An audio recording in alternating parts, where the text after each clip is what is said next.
kami dari Jong Situbondo ngadain kegiatan JS Talk ya. Jadi kita akan sharing-sharing yang dengan pemateri-pemateri yang keren, dan hari ini kita akan dipandu dengan salah satu moderator.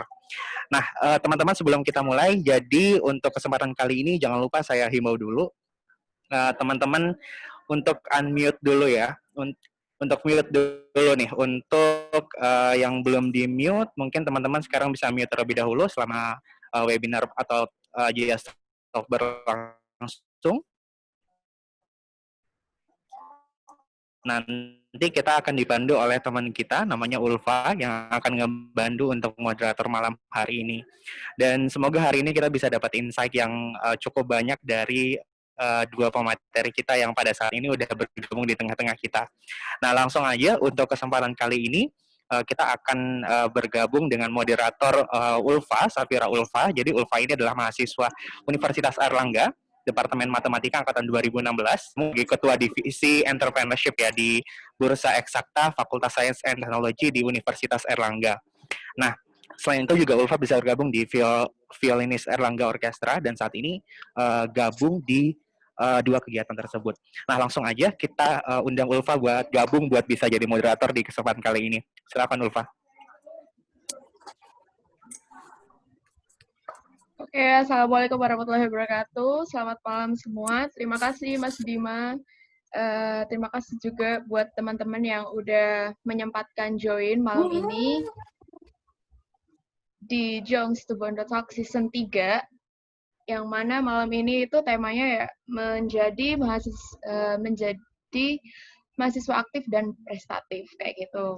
Nah, sebelumnya aku perkenalin dulu dua pemateri kita malam ini, ada dari Bintang Permana Aji dan Mas Ahmad Bismillahirrahmansyah, di mana keduanya memiliki riwayat background yang sangat menarik, gitu ya. Mungkin di sini nanti yang Bintang Permana Aji akan lebih mempresentasikan gimana caranya kita menjadi lebih prestatif di saat kita kuliah, dan yang Mas Bisma nanti di sini akan mempresentasikan gimana caranya kita lebih aktif di organisasi ataupun dunia kampus apapun itu, gitu. Langsung aja aku perkenalin dulu. Di sini ada pemateri pertama kita dari Bintang Permana Aji. Dia memiliki riwayat prestasi. Yang pertama, Delegasi Simposium Internasional PPI atau Persatuan Pelajar Indonesia di Dunia Singapura Malaysia tahun 2019. Dia juga mendapatkan beasiswa Rumah Kepemimpinan BATC 9 tahun 2017 sampai 2019. Dia juga mendapatkan program kreativitas mahasiswa terdanai Dikti PKMM tahun 2018. Dan juga dia mendapatkan runner-up karya tulis ilmiah HMPL atau Himpunan Mahasiswa Planologi ITS 2017.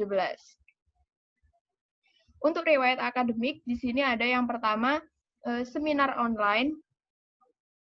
nasional online Ikatan Perencanaan Indonesia Sulawesi Utara tahun 2020. Dan yang kedua, delegasi mahasiswa planologi mengenai sosialisasi Sitarunas oleh Kementerian Agraria dan Tata Ruang Badan Pertahanan Nasional tahun 2020. Kemudian, untuk riwayat pelatihannya, yang pertama dia ada Public Speaking Class with Ibu Baby Juwono di Surabaya tahun 2019. Dia juga pernah ikut National Leadership Camp di Jakarta tahun 2018. Dia juga Basic Media Schooling HMPL Himpunan Mahasiswa Planologi ITS tahun 2018. Dan untuk riwayat organisasinya, yang pertama, dia ternyata sebagai Wakil Ketua Himpunan Mahasiswa Planologi ITS periode 2019-2020. Dia juga sebagai Ketua Steering Komite Kaderisasi HMPL Mahasiswa Planologi ITS periode 2018-2019. Dan dia juga sebagai Ketua Organisasi Daerah Kemas atau Keluarga Mahasiswa Situbondo di Surabaya periode 2017 sampai 2019. Mungkin langsung saja untuk Bintang Permana Aji dipersilahkan untuk menyampaikan materinya. Sebelumnya apakah suara-suara terdengar? Dengar, Ji. Oke, siap. Sebelumnya, Assalamualaikum warahmatullahi wabarakatuh. Selamat Waalaikumsalam. malam teman-teman di John Talk 2020 yang ketiga. Dan perlu kalian ketahui bahwa saya juga sebagai peserta kemarin itu tadi sesi 1 dan 2 gitu. Dengan materinya ada Mas Bima dan ada Mas Lukman juga gitu. Dan yang kedua, teman-teman di sini saya ucapkan terima kasih ya kepada khususnya panitia Dorong yang udah mewadahi kegiatan ini, yang mana menurut saya sangat bermanfaat ya. Karena apa? Karena kita di sini bisa transfer knowledge di sini. Terus yang kedua juga kita bisa sharing-sharing mengenai pengetahuan kita di dunia kampus ya. Nah untuk itu izinkan saya buat share screen.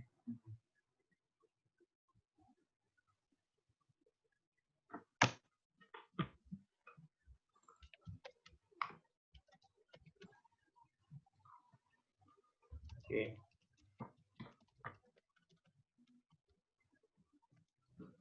Ya, apakah udah terlihat ya? Sudah, Ji. Oke, ya teman-teman. Jadi yang perlu saya tekankan di sini bahwasanya saya juga masih belajar, kita juga masih belajar di sini. Jadi kita harapannya bisa sama-sama belajar di sini ya. Ini merupakan sedikit pengalaman saya selama berada di dunia kampus semenjak tahun 2017. Yang paling baru kemarin di tahun 2019 saya berkesempatan mewakili sebagai delegasi mahasiswa Indonesia di simposium internasional yang mengadakan dari TPI Dunia, yaitu perkumpulan pelajar di Indonesia di dunia di Singapura dan Malaysia 2019. Lalu yang kedua, di situ juga dapat capaian yang menarik, yaitu mendapatkan beasiswa namanya beasiswa rumah kepemimpinan. Nah, ini merupakan lewat akademik saya, ada pelatihan juga dari lewat organisasi dan penelitian. Dan mungkin teman-teman yang teman-teman tahu di sini bahwa saya dulu juga pernah sebagai panitia seminar festival pendidikan di tahun 2018. Mungkin teman-teman yang juga sekarang aktif di FESPEN juga saya juga merasakan yang sama waktu itu ya. Betapa sibuknya, terus betapa riuhnya mencari pemateri pada saat itu. Terus yang kedua teman-teman, jadi harapannya di sini saya akan sedikit membagikan pengalaman saya, bukan mengguru ya. Karena apa? Karena juga saya masih belajar dan banyak teman-teman atau mahasiswa Subono yang keren banget di dunia perantauannya, dan mungkin saya termasuk salah satu dari ribuan mahasiswa Subono yang cukup terkenal di beberapa daerah seperti itu. Lalu lanjut. Nah ini lalu apa aja sih yang saya bahas hari ini? Yang pertama, saya akan menjelaskan gambaran umum apa sih dunia kampus. Yang kedua, lalu kenapa sih pentingnya menjadi mahasiswa aktif dan prestatif. Lalu yang ketiga ada sharing pengalaman. Dan yang keempat ada strategi menjadi mahasiswa aktif dan prestatif menurut saya, versi saya. Kenapa? Karena banyak beberapa versi, mungkin teman-teman bisa sharing-sharing ke alumni kalian, sharing-sharing ataupun bisa cari di beberapa literatur. Lalu yang kelima ada beberapa kesimpulan dari saya pribadi. Nah, ini teman-teman, ya yang pertama dunia kampus. Mungkin teman-teman udah saat ini ada mungkin yang udah sebagai mahasiswa, mungkin juga ada teman-teman yang masih di kelas 3 SMA ataupun kelas 2 SMA. Nah, untuk saya sendiri, teman-teman, saya di sini sedang berkuliah di Surabaya, tepatnya di Institut Teknologi 10 November, yang mana perguruan tinggi ini tuh termasuk peringkat 4 terbaik di Indonesia, dan juga kalau nggak salah juga di tingkat Asia Pasifik dia udah menduduki peringkat 201. Lalu juga ada kalau secara umumnya ITS itu sebagai perguruan tinggi unggulan di bidang sains dan teknologi. Mungkin kalau kita lihat di dunia barat ada ITB, nah ini di dunia timurnya ada ITS gitu. Lalu juga yang menarik di sini juga ITS juga termasuk kampus, yaitu PTNBH yang udah peringkat 1 di Indonesia sendiri. Nah ini kita lihat bahwasanya di dunia kampus tuh sebagai sebagai kawah canda di muka gitu. Kita bisa eksplor minat kita bisa mengembangkan potensi kita, dan segala apapun itu tuh ada di dunia kampus. Ibarat tuh kampus sebagai miniaturnya Indonesia seperti itu. Semua ada, dan bahkan ketika kita masuk kampus kita bakalan ketemu teman-teman di seluruh Indonesia gitu, ada dari Jakarta, Bali dan sebagainya seperti itu. Lalu apa sih yang perlu kita dapatkan di kampus? Banyak teman-teman. Itu tergantung pribadi teman-teman sendiri, bagaimana teman-teman tuh bisa mengeksplor diri teman-teman sendiri seperti itu. Nah, lalu kuliah tuh apa sih dan untuk apa? menurut saya pribadi adalah kuliah itu sebagai investasi ya, investasi di masa depan. Yang pertama, itu di kuliah itu kita bisa mengenal potensi untuk mendapatkan penghasilan yang lebih besar gitu. Karena apa? Karena hal ini tuh bisa apa ya, sebagai langkah awal untuk kita bisa bekerja di dunia kerja seperti itu. Lalu yang kedua kita bisa memanfaatkan personal dan keluarga Anda. Maksudnya gimana sih? Maksudnya itu adalah di dunia kuliah itu kalian juga bisa apa ya, sebagai pembuktian ke orang tua kalian, juga sebagai tanda bukti bahwa kalian tuh bisa apa ya, menggali ekspor lebih banyak di dunia perkuliahan, dan harapannya juga bisa meningkatkan atau memperbaiki status sosial di masyarakat seperti itu. Lalu yang ketiga memiliki pengetahuan dan keterampilan yang bermanfaat seperti itu. Nah, mungkin teman-teman tahu ya, mungkin sini ada yang udah aktif di BEM, di himpunan dan sebagainya. Jadi dengan kalian aktif seperti itu, kalian juga bisa menambah pengetahuan dan keterampilan yang kalian tidak dapatkan di kelas gitu. Lalu yang keempat itu adalah yang menarik, yaitu bisa melatih pikiran kalian lebih buka dan struktur, atau teman-teman bisa apa ya, bahasa kerennya itu open mind gitu. Kenapa? Karena di dunia kampus kalian tuh bakalan bertemu banyak masalah, bertemu banyak rintangan maupun halangan. Nah, di situ kalian ibarat untuk melatih diri kalian bisa menjadi pribadi yang punya pikiran yang lebih terstruktur seperti itu. Jadi menurut saya sebagian besar tuh manfaat kuliah seperti ada 4 ini, yaitu secara umumnya sebagai investasi di masa depan seperti itu. Nah, lalu ini poinnya teman-teman, yang harus kita tanyakan pada diri kita adalah kenapa sih kita harus menjadi mahasiswa prestatif? Terus yang kedua, kenapa kita harus aktif sebagai mahasiswa? Jadi mungkin inilah yang saya tekankan kepada teman-teman di sini, bahwasanya kita harus punya why, atau apa ya namanya, kayak faktor kuat kenapa sih kita harus aktif, kenapa kita harus aktif. Nah, kalau teman-teman bisa search di Google, banyak kok caranya bagaimana menjadi mahasiswa prestatif, bagaimana menjadi mahasiswa aktif, itu banyak. Lalu di sini penting teman-teman, bahwa ketika kita ingin tahu bagaimana caranya, kita juga harus tahu why, kenapa sih kita harus menjadi mahasiswa yang prestatif, dan kenapa kita harus menjadi mahasiswa yang aktif seperti itu.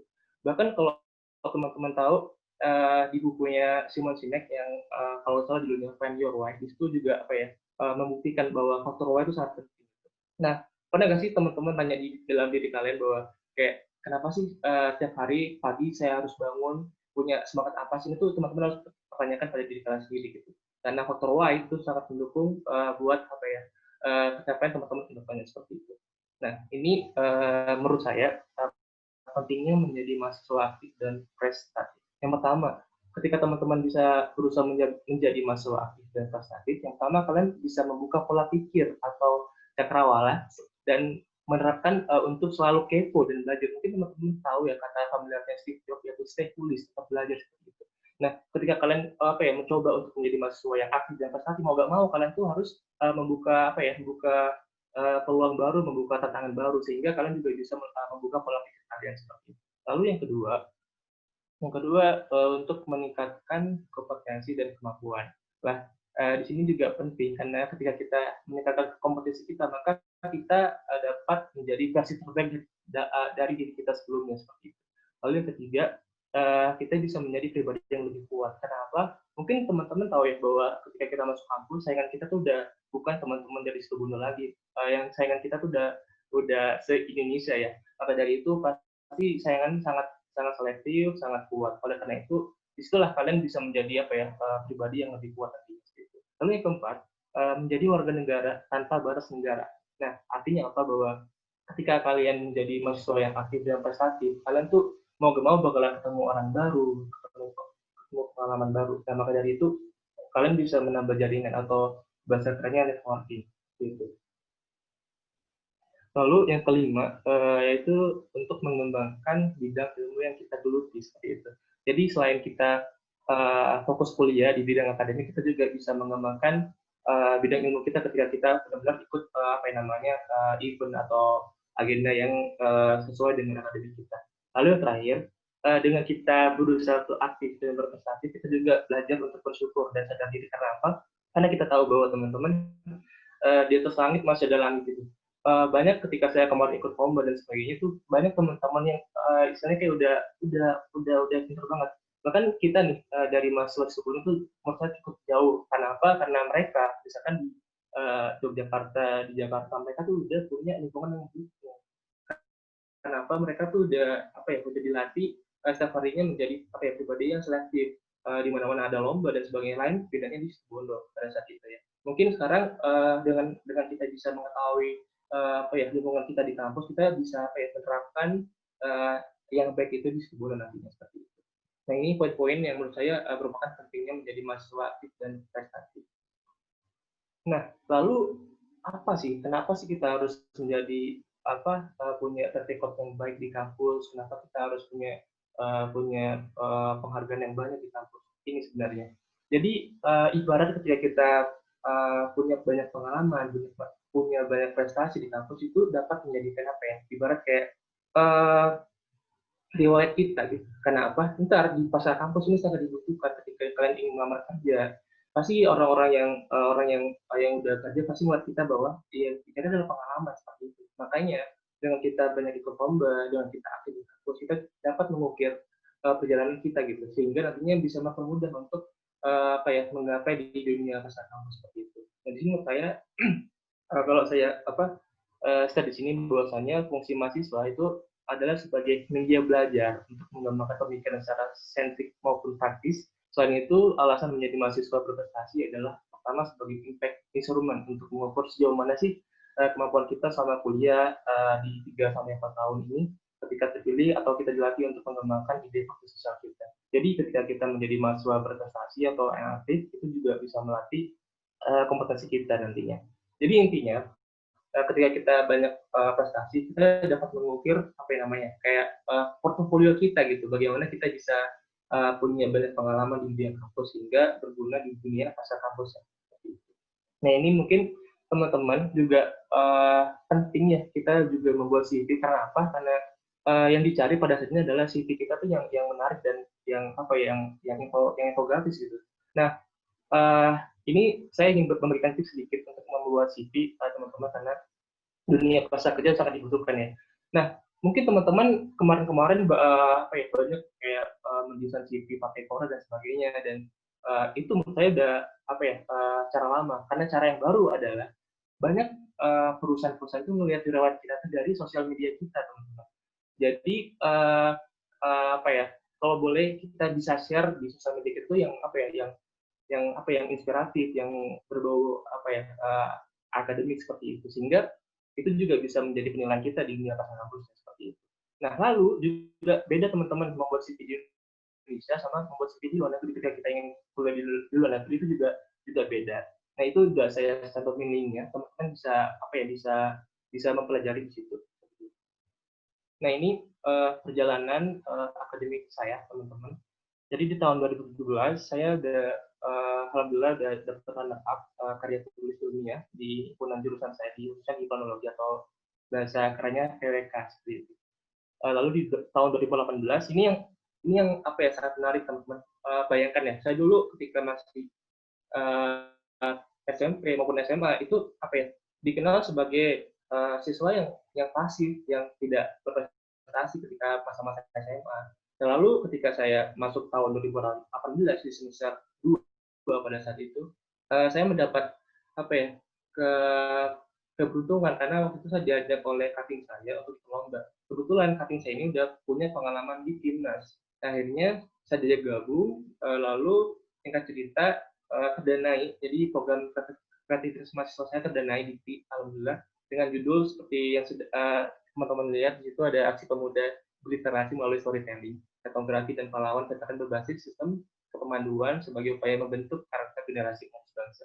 Nah, itu merupakan pengalaman yang sangat menarik. Kenapa? Dulu ketika sama saya SMA tidak pernah namanya ikut lomba-lomba, sehingga ketika saya juara, dan itu sangat bangga sekali. Nah, lalu di tahun 2019 saya ikut atau menjadi dinobatkan sebagai peserta konferensi yaitu Spatial Economic Transport Interaction for Sustainable Development. Nah, ini merupakan program dari panologi atau mahasiswa KPK. Ini yang adakan di Indonesia, dan pesertanya itu kebanyakan dosen. Nah ini biasanya forum-forum ini sangat-sangat dibutuhkan bagi mahasiswa planner karena emang berimpact sekali. Lalu yang kedua, di tahun 2019 juga itu baru pertama kalinya saya merasakan ke luar negeri, dan baru pertama kalinya juga merasakan naik pesawat. Ini yang menjadi kayak wah kayak heran aja ketika saya dulunya SMA nggak ngapa-ngapain, setelah tahun 2019 itu kayak udah ngapa-ngapain. Dan itu pengalaman menarik karena baru pertama kali naik pesawat, teman-teman. Itu merupakan program dari PPI Dunia atau program Pelajar Indonesia Sedunia yang diadakan kebetulan di Singapura sama di Malaysia. Nah ini program ini tuh dilaksanakan setiap tahunnya. Nah tahun ini karena corona ya, seharusnya sekarang tuh diadakan di China, teman-teman. Karena corona mungkin nggak jadi lagi. Mungkin tahun depan bakal ada lagi. Nah ini merupakan pengalaman yang menarik karena baru pertama kalinya saya bertemu sama orang-orang dunia, orang mahasiswa Indonesia yang kuliah di MIT, kuliah di Harvard, kuliah di Stanford, dan di NTU atau NUS, semua orang-orang kita tuh berkumpul di situ. Dan menariknya teman-teman, ini mungkin menjadi pembelajaran buat kita juga bahwasanya mahasiswa Indonesia yang keluar di luar negeri itu punya punya pemikiran yang sistematis, terstruktur, dan komprehensif gitu. Dan juga mereka biasanya cenderung rendah hati gitu. Jadi awalnya pernah nih saya ketemu sama mahasiswa NIT. Awalnya saya kenalan dan dia nggak mau jelasin bahwa dia itu dari mana, dan ketika saya cari tahu di media sosialnya ternyata dia dari MIT. Wah, segitunya dia menyembunyikan identitasnya. Yang mana dia ingin menandakan bahwa itu ingin bergaul sama kita mahasiswa Indonesia gitu. Itu yang menarik sekali sih, bahwa mereka tuh punya rasa empati yang tinggi buat kita, buat mahasiswa Indonesia, dan juga mereka punya rasa rendah diri gitu. Mungkin itu bisa jadi contoh buat kita ke depannya biar punya semangat terus belajar. Lalu di tahun 2020 nih pengalaman juga dapat delegasi mahasiswa dari teknologi. Jadi 4 orang dari mahasiswa PK itu ikut sosialisasi Starunas oleh Kementerian ATR DPR, yang mana itu menjadi idaman bagi anak-anak PWK untuk kerja di situ. Nah ini pengalaman sekilas pengalaman saya ketika di dunia kampus, yang mana di foto sebelah kiri atas itu merupakan acara itu simposium internasionalnya di Singapura. Lalu setelah itu di foto sebelah kanannya itu ada juga di Malaysia, di tepatnya di UTM, Universitas Teknologi Malaysia. Nah di sebelah kiri bawah teman-teman itu pengalaman saya yang pertama kalinya dapat juara, yang mana saya dulu gak pernah juara, itu dapat penghargaan di himpunan saya. Lalu yang sebelah kanannya juga menjadi juara 2 karya tulis ilmiah. Bayangin, dulu saya gak tahu apa-apa tentang karya tulis ilmiah, sekarang mendapat juara 2 itu merupakan achievement yang sangat berdampak sekali buat saya. Sehingga saya punya semangat lebih. Lalu juga foto sebelah kanan itu merupakan di Singapura, yaitu menjadi delegasi mahasiswa Indonesia di Singapura kemarin. Nah, ini yang menarik, yang sebelah kanan teman-teman itu merupakan foto ketika mendapatkan penghargaan PKM terdanai. Di situ saya bisa presentasi, bayangin bisa mengalahkan ratusan teman-teman di ITS untuk bisa presentasi ke juri timnas seperti itu. Itu ada teman-teman, dan ini mungkin di situ juga ada anak Sebondo, teman-teman, ada namanya Mbak Konita, dia juga orang Sebondo juga.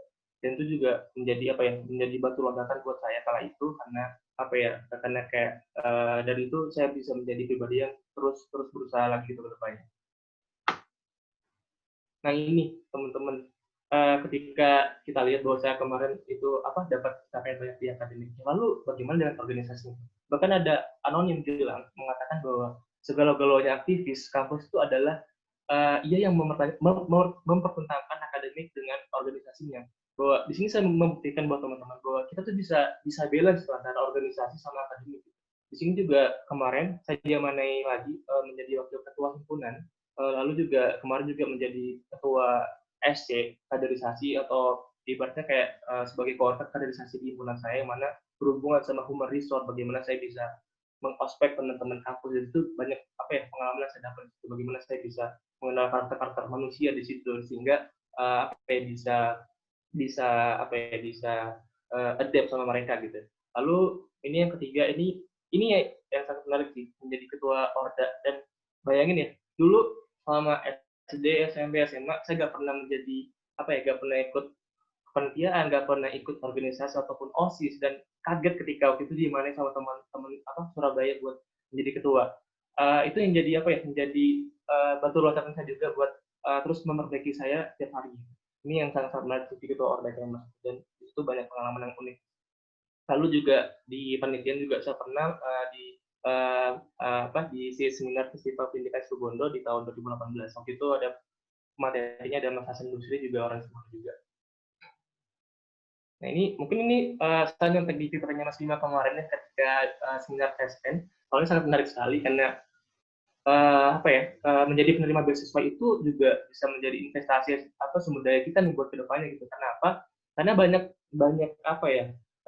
faktor-faktor yang dapat kita pelajari ketika kita menerima beasiswa seperti itu. Mungkin kita tahu bahwa banyak kok mahasiswa Indonesia yang mendapatkan beasiswa. Mungkin kita tahu nih yang lagi ada Jerome Pauly gitu. Dia dapat beasiswa di Jepang.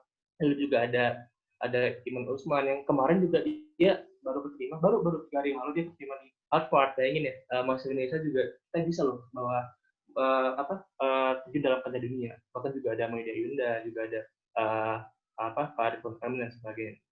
Nah ini juga menjadi saya katakan bahwa menjadi penerima beasiswa itu juga bisa menjadi investasi buat kita ke depannya. Nah ini mungkin sama sih kayak sepertinya Mas Bima kemarin bahwa ada kok jenis-jenis beasiswa, berdasarkan jenis-jenisnya ada beasiswa pemerintah, ada beasiswa dari swasta, ada beasiswa dari yayasan atau filantropi, ada beasiswa kampus. Yang teman-teman tuh bisa banyak ya, kalau misalkan di dunia kampus tuh banyak sekali yang teman-teman bisa pilih. Kalau saya sendiri itu mungkin teman-teman bisa lihat di pojokan atas itu ada namanya beasiswa rumah kepemimpinan yang saya dapatkan sekarang. Mungkin saya akan jelaskan di sesi berikutnya. Nah, lalu mungkin teman-teman pasti tanya kan, kenapa sih manfaat apa yang teman-teman dapatkan ketika mendapatkan beasiswa? Yang pertama pasti tentunya bisa memperluas networking. Karena Karena kita akan bertemu orang-orang banyak, kita akan ketemu pengalaman baru, sehingga itu sangat-sangat bisa didapatkan ketika kita mendapatkan beasiswa. Lalu yang kedua kita bisa mendapatkan soft skill. Kenapa? Karena banyak kok program beasiswa itu yang juga punya program-program yang menarik yang bisa mengembangkan soft skill kita. Lalu yang ketiga tentunya mungkin kebanyakan orang termasuk saya juga mencari beasiswa untuk mendapatkan uang. Sekarang selain uang sebenarnya teman-teman banyak kok beasiswa menyediakan asrama gratis, juga menyediakan pembinaan gratis juga banyak, dan apalagi dunia kampus tuh banyak sekali teman-teman. Jadi jangan sia-siakan kesempatan emas ini. Lalu yang keempat juga menjadi support system kita dalam mengejar mimpi kita. Karena pastinya ketika kita mendapatkan beasiswa, tentunya teman-teman kita juga istilahnya kayak punya semangat yang tinggi, punya mimpi yang tinggi. Maka dari itu ketika kita di lingkungan yang sama itu menjadi faktor mendorong kita agar kita juga bisa mempercepat mengejar mimpi kita, karena lingkungannya ibarat kayak positif itu, karena teman-temannya punya pemikiran positif semua seperti itu. Lalu ini yang saya dapatkan teman-teman, namanya beasiswa rumah kepemimpinan. Mungkin yang ini yang ada di poster saya, di poster Jong, itu ada award beasiswa rumah kepemimpinan.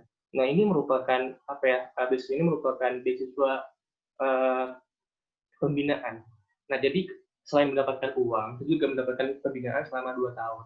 Selain itu juga yang saya dapatkan adalah salah fasilitas adalah mendapatkan asrama gratis selama 2 tahun, dan juga mendapatkan pembinaan gratis selama 2 tahun juga gitu. Jadi ada beberapa pembinaan yang benar-benar gratis buat kita, termasuk tadi ada pelatihan speaking gratis dan sebagainya gitu. Nah mungkin kalau teman-teman bisa pingin cari tahu info lebih lanjut, itu saya juga ada udah saya tampilkan websitenya rumahkepemimpinan.org. Nah lalu sebenarnya teman-teman beasiswa rumah kepemimpinan itu nggak semuanya bisa dapat, karena cuma beberapa PTN yang terbaik di Indonesia yang didapatkan. Nah, itu kita bisa lihat tuh di pojok kanan bawah itu ada peta persebaran kampusnya, yang mana itu merupakan kampus yang mendapatkan beasiswa rumah kepemimpinan. Nah, kalau di Surabaya sendiri itu ada 2, yaitu ada ITS dan UNER. Jadi saingan saya itu ada mahasiswa UNER juga di situ, dan cuma diseleksi sebanyak 35 orang. Kemarin waktu saya ikut ada ribuan teman-teman yang daftar, dan alhamdulillah terima di situ dan tergabung sama beasiswa rumah kepemimpinan. Dan juga kalau di sebelah paling ujung barat itu ada UI, juga ada ITB, ada Unpad, kalau di tengah itu ada UGM, lalu juga ada Bogor, ada USU, ada Unhas, ada Unhun, ada UNS juga. Jadi beasiswa rumah kepemimpinan cuma sebatas itu doang. Nah, lalu apa aja sih yang saya dapatkan di beasiswa itu? Banyak. Ini yang menurut saya yang merubah hidup saya gitu. Yang pertama, ini ada program khususnya, yaitu National Leadership Camp. Jadi teman-teman bisa lihat di pojok kanan atas itu merupakan pelatihan kepemimpinan se-RK se-Indonesia gitu. Bagaimana kita dilatih dalam segi manajemen waktunya, manajemen konfliknya, manajemen kepemimpinannya, itu dilatih di tempatnya di Jakarta, teman-teman. Bagaimana saya bertemu orang-orang hebat di situ, bagaimana saya bertemu orang-orang yang berprestasi di setiap kampusnya, sehingga mendorong saya untuk untuk terus belajar di situ. Lalu yang kedua, banyak kok program, contohnya ada program bulanan. Nah, biasanya kalau program bulanan itu ada kajian Islam, ada leadership, juga ada training jurnalistik biasa, juga ada dialog tokoh. Nah, ini yang menurut saya yang paling ngena. Jadi saya kenapa? Karena ketika kita ada dialog tokoh, itu mengundang tokoh-tokoh hebat di sini. Misalkan ada Pak Dan Islam dan sebagainya seperti itu. Yang mana juga bisa menjadi transfer knowledge buat saya, biar saya juga mendapatkan ilmu yang saya dapatkan dari Bapak tokoh-tokoh yang hebat di Indonesia. Lalu yang ketiga ada program mingguan, juga ada bela diri, teman-teman, bagaimana kita bisa dilatih bela dirinya biar kita bisa adapt sama lingkungan. Lalu juga ada tahsin tahfidz, bagaimana kita diajari ngaji yang baik dan benar. Lalu juga ada program hariannya. Jadi kalau teman-teman di RK itu jangan kaget ketika pagi-pagi harus sudah dibangunin jam 4, lalu setelah itu biasanya disuruh ngaji, setelah ngaji disuruh olahraga, baru ke kampus masing-masing. Itu yang menjadikan ketika saya udah sibuk di kampus, ngurus himpunan, tapi juga saya dibenturkan di RK, karena RK juga programnya sangat ketat sekali, sehingga itu melatih saya buat bagaimana saya bisa memanage waktu seperti itu. Nah, itu di foto sebelah kanan bawah, itu merupakan Rumah Kepemimpinan Regional 4 Surabaya, yang terdiri dari ITS dan UNER. Untuk foto ketika di Jakarta kemarin. Nah, lalu bagaimana dengan anak Situbondo? Apakah anak Situbondo bisa mendapatkan aktif yang luar biasa seperti itu kayak RK? Ada 2 orang, teman-teman. Ini panutan saya semua. Yang pertama ada Mas Bimo Erza, dia angkatan 7, yang mana rumahnya di Talkandang, dan juga dulu SMA 1. Juga di angkatan berikutnya, angkatan 8, ada namanya Mas Hasan Busri. Ya, kalau Mas Bima ini jurusan transportasi laut di ITS, sedangkan Mas Hasan Busri dia juga di ITS juga jurusan arsitek. Yang mana kedua orang ini menjadi ketua himpunan, teman-teman, di himpunannya masing-masing seperti itu. Dan mungkin saya juga sertakan IG-nya mereka biar teman-teman bisa kontak-kontak aja sama mereka.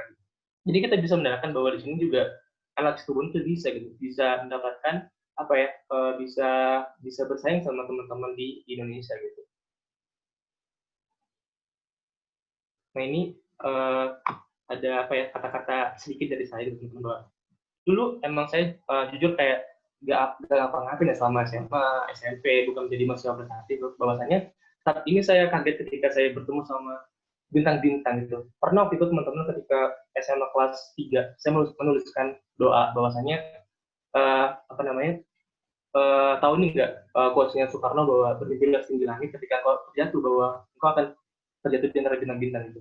Dan benar terjadi. Pada saat itu saya bermimpi untuk kuliah di ITB di barat, di Bandung itu. Akhirnya gagal. Tapi ketika saya gagal, akhirnya masuk ITS, dan saya beruntung bertemu orang-orang hebat ini, yang mana banyak kok di sini ada yang udah punya buku, ada 20 buku udah dia cetak gitu. Dan juga mereka masing-masing juga dia mana yang ketua, ada ketua BEM, ada ketua himpunan, dan mana mereka juga menjadi orang pengaruh di setiap kampusnya gitu, di setiap jurusannya gitu. Dan saya beruntung ketika bisa bergabung sama bintang-bintang ini gitu. Jadi selalu ada harapan bagi mereka yang mau mencoba gitu. Tidak mudah bukan berarti tidak mungkin. Saya tidak berbicara dengan kata mungkin, tidak ada kata tidak mungkin jika kita berusaha dan berdoa seperti itu. Nah, lalu ada yang terakhir, teman-teman, ada strategi menjadi mahasiswa aktif dan prestatif versi saya gitu, teman-teman.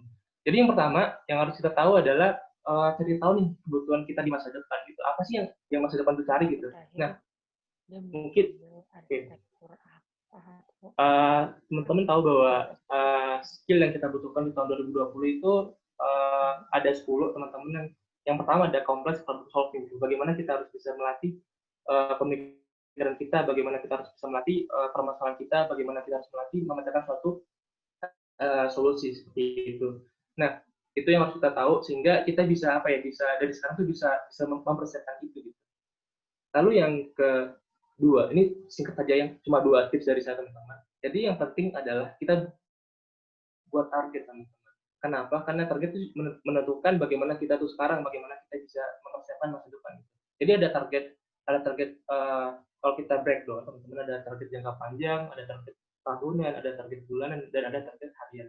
Nah, di target jangka panjang itu kita harus bisa ini evaluasi capaian tiap tahunnya tuh apa, dan juga jangan lupa untuk bikin milestone atau milestone seperti kayak alasan kuat yang pernah saya bilang tadi di awal tadi, harus kita tentukan why-nya itu kenapa kita harus menjadi mahasiswa yang prestatif dan aktif. Kita harus cari tahu gantung kapasitas kita itu teman-teman. Lalu jangan lupa juga bikin plan A, B, C dan D, jangan tergantung sama plan A doang. Kalau misalnya plan A gagal tuh kita bisa masih ada plan B seperti itu. Lalu ketika kita udah buat target jangka panjang, jangan lupa juga membuat target tahunan. Bagaimana kita merencanakan sedetail mungkin di setiap tahunnya. Nah, itu ada yang pertama dari merencanakan di awal tahun, juga jangan lupa evaluasi setiap semesternya. Lalu yang ketiga ada evaluasi dari tahunnya. Lalu jangan lupa juga membuat target bulanan, teman-teman. Misalkan kayak saya nih, punya target bulanan, bulan ini saya ingin ngabisin 1 buku misalnya seperti itu. Jadi kita harus dalam hidup ini harus punya target. Lalu juga jangan lupa ketika kita udah buat target jangka panjang, tahunan, bulanan, dan jangan lupa juga kita buat target. Karena di hari inilah yang yang menentukan bagaimana kita bisa menuntaskan target kita di jangka panjang, tahunan, dan bulanan. Kalau saya biasanya buat to-do list harian itu mau ngapain kayak dari jam 4 pagi sampai mau tidur seperti itu. Dan jangan lupa yang penting konsisten. Mungkin awalnya berat ya, tapi kita harus punya planning ini dan sebagainya. Tapi jangan lupa kita harus juga tetap struggle sama planning kita. Mungkin ketika planning kita itu gak sesuai rencana, jangan ubah goalnya, tapi ubahlah planningnya gitu. Karena planning bisa berubah-ubah. Bagaimana kita bisa tergantung sama sikon yang ada gitu. Tapi jangan lupa jangan merubah goalnya, tapi rubahlah di strateginya seperti itu. Mungkin itu ya cerita singkat dari saya. Mungkin yang terakhir teman-teman bahwa ini yang menjadi quote saya atau pendapat saya bahwa gantungkan kita mau setinggi langit, ketika kalian terjatuh itu maka kalian akan terjatuh di atas dinamika. Mungkin demikian dari saya. Ketika teman-teman ada yang ingin ditanyakan bisa ditanyakan nanti. Mungkin itu. Sebelumnya mohon maaf. Assalamualaikum warahmatullahi wabarakatuh. Waalaikumsalam warahmatullahi wabarakatuh. Oke, terima kasih Aji. Kalau bisa aku simpulkan berarti tadi itu kehidupannya Aji dari sebelum kuliah sampai kuliah itu berubah 180 derajat ya, Ji ya. Dan bisa disimpulkan juga kalau misalnya kita penting banget menjadi mahasiswa aktif dan prestatif itu karena itu bisa membuka pola pikir dan cakrawala gitu kan ya. Terus meningkatkan kompetensi dan sebagainya. Nah, buat teman-teman di sini yang ingin bertanya, nanti pertanyaannya bakal dijawab di sesi setelah Mas Bisma menyampaikan materinya. Sekarang kita akan beralih ke Mas Bisma. Sebelumnya saya pengen bacain dulu. Jadi di sini Mas Bisma itu dia dulu seorang mantan ketua himpunan astronomi di ITB tahun 2013 sampai 2014. Dia juga seorang delegasi Tokyo, ISD Forum Tokyo tahun 2012. Kemudian dia juga dulu penerima XL Future Leader tahun 2012. Nah, untuk Mas Oman atau Mas Bisma mungkin dipersilahkan menyampaikan materinya. Bismillahirrahmanirrahim. Assalamualaikum. Selamat malam. Minta tolong bisa dibantu untuk share screen.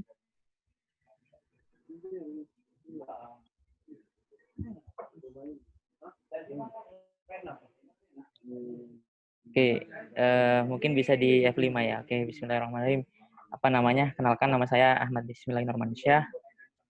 biasa dipanggil Bisma, kalau di Situbondo dipanggil Mas Oman. Nih, terima kasih buat panitia yang sudah mau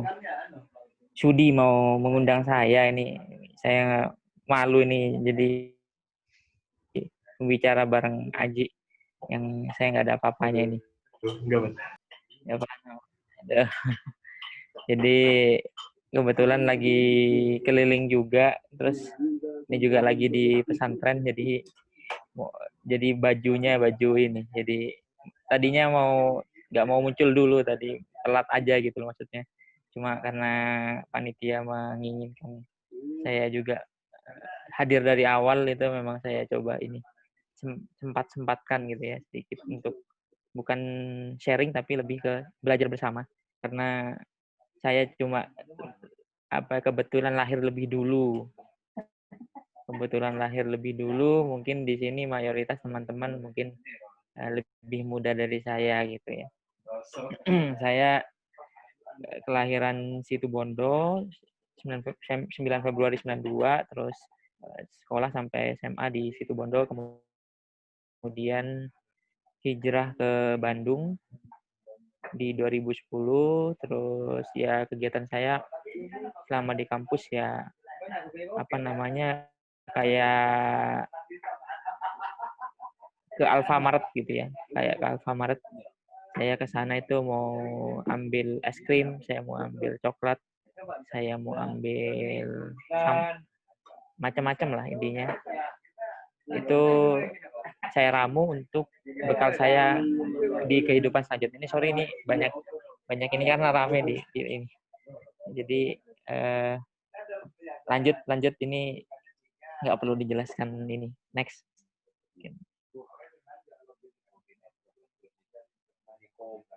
Oke, kenapa harus aktif? Kemudian gimana cara aktif? Tips dan triknya gimana? Next.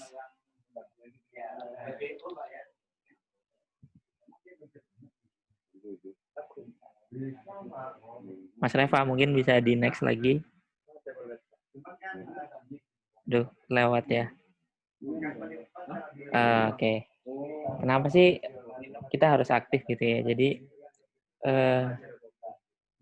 kalau di kita itu posisi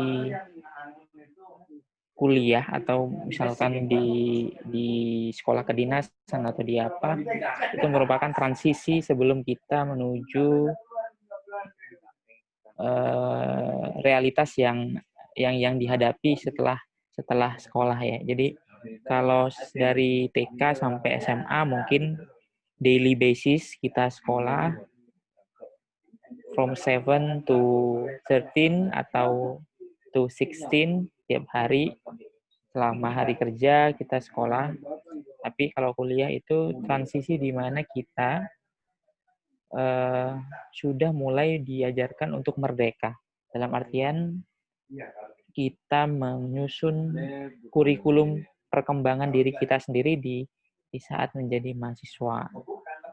Nah, kemudian kenapa harus aktif ya? Tentunya jadi saya itu mungkin saat sekolah ya dari SD sampai SMA mungkin di sekolah kebetulan berprestasi gitu ya. Jadi kebetulan berprestasi kebetulan jadi juara paralel gitu. Kebetulan aja gitu. Jadi nggak banyak belajar sebenarnya. Tapi ya mungkin Tuhan memberikan sedikit cipratan keberuntungan buat saya gitu. Jadi saya mudah gitu belajar. Nah, kemudian saya ke Bandung. Saya di Bandung merasa inferior. Jadi yang tadinya saya merasa mendapatkan nilai 90, nilai 95 itu mudah gitu ya ketika di sekolah. Bahkan saya tidak harus belajar dengan keras gitu ketika saya di sekolah. Tapi ketika di Bandung belajar keras pun itu dapatnya 30 gitu. Kira gimana dari skala 100. Jadi betapa saya di situ benar-benar mengalami shock. Saya tidak pernah merasa gagal dalam hidup selama sekolah dari SD sampai SMA. Kemudian ketika saya kuliah, saya merasakan benturan yang begitu kerasnya gitu. Nah, ini jadi itulah akhirnya saya dipaksa untuk berpikir bagaimana cara yang paling efektif supaya saya tetap bisa sukses. Dalam artian tidak harus di bidang akademik, tapi ada sisi-sisi di mana saya bisa unggul. Nah, di situ yang akhirnya saya bilang crucial moment to know your true self. Jadi di mana kita menemukan diri kita bisa menemukan batasan-batasan diri kita, itu strength kita di mana, kemudian kelemahan kita di mana, gitu ya. Di mana kita bisa earning something, bisa excellent, bisa easy, bisa enjoy doing something, itu di mana sisi kita itu kita temukan. Sehingga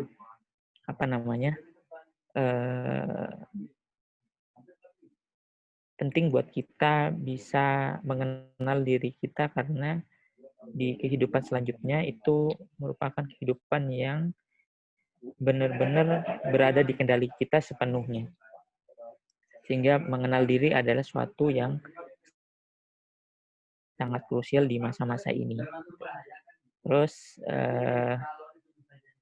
kawah Candri di muka. Jadi seperti yang saya tadi bilang, saya ke Bandung, saya ibarat mau masuk ke suatu supermarket, saya mau masuk ke dalam, mau ambil air doang, mau beli minuman berkarbonasi, mau beli beras, mau beli gula, itu terserah saya gitu. Dan kalau kita bisa beli semuanya, kita masuk kemudian beli semuanya lalu keluar, itu bisa. Kenapa kita harus memilih kita hanya masuk dan keluar tanpa membawa apa-apa? Jadi dengan satu-satunya cara ya dengan kita aktif gitu, kita tahu border kita, tahu batasan kita gitu. Itu momen yang mahal gitu, mahal sekali, karena kita diharapkan untuk bisa menjadi pemimpin gitu ya ke depan. Tidak hanya jadi follower, tapi kita bisa menjadi change maker. Itu. Jadi mungkin sedikit next bisa nanti ditanya jawab ya, bisa kita dalami ya. Mas Reva, ini bisa di next.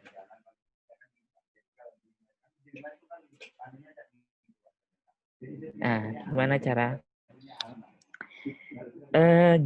aktif? Kemudian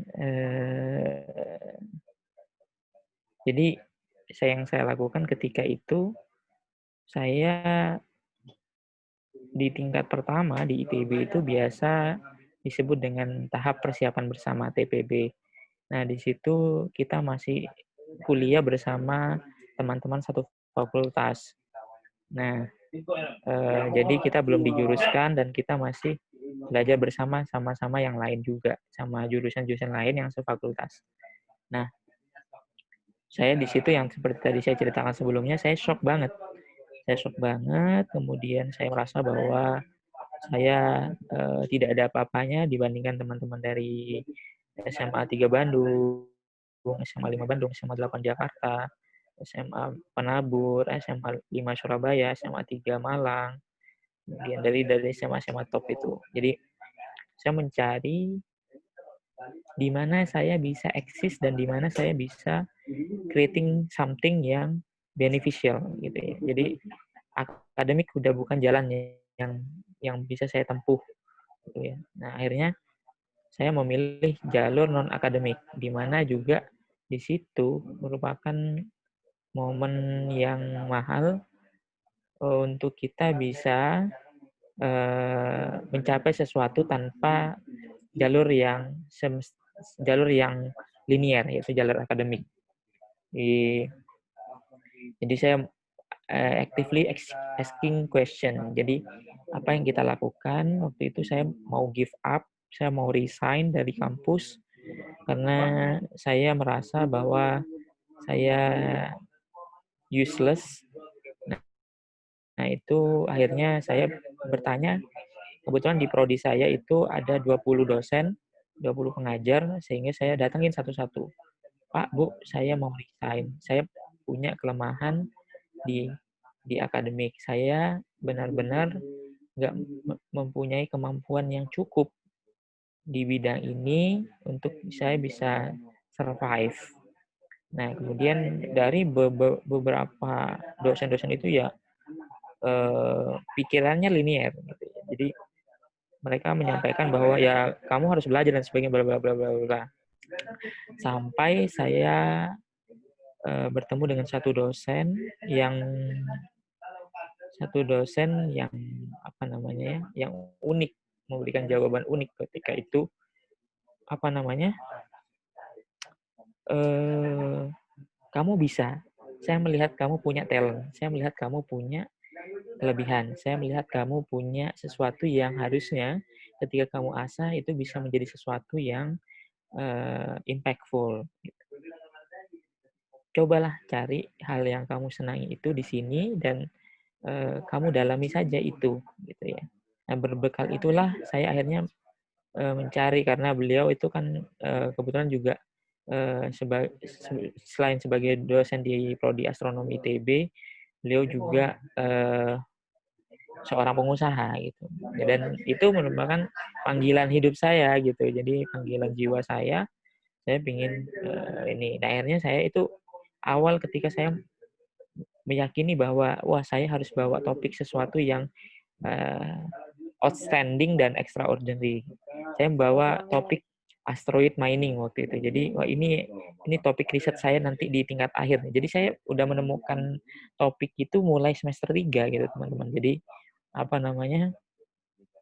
Itu yang membuat saya punya spirit, punya semangat untuk bisa aktif gitu ya. Meskipun jadi beliau menyampaikan begini, kamu nggak apa-apa punya nilai rantai karbon semacam itulah. Jadi C gitu kan. C rantai karbon di mata kuliah astronomi. Tapi kamu juga bisa kan di ITB kan bisa tuh ambil mata kuliah di luar, ambil minor gitu kan. Nah, setelah itu saya hanya menghabiskan mata kuliah wajib di astronomi sebanyak 74 SKS. Dan sisanya untuk mencapai kelulusan saya ambil di prodi-prodi yang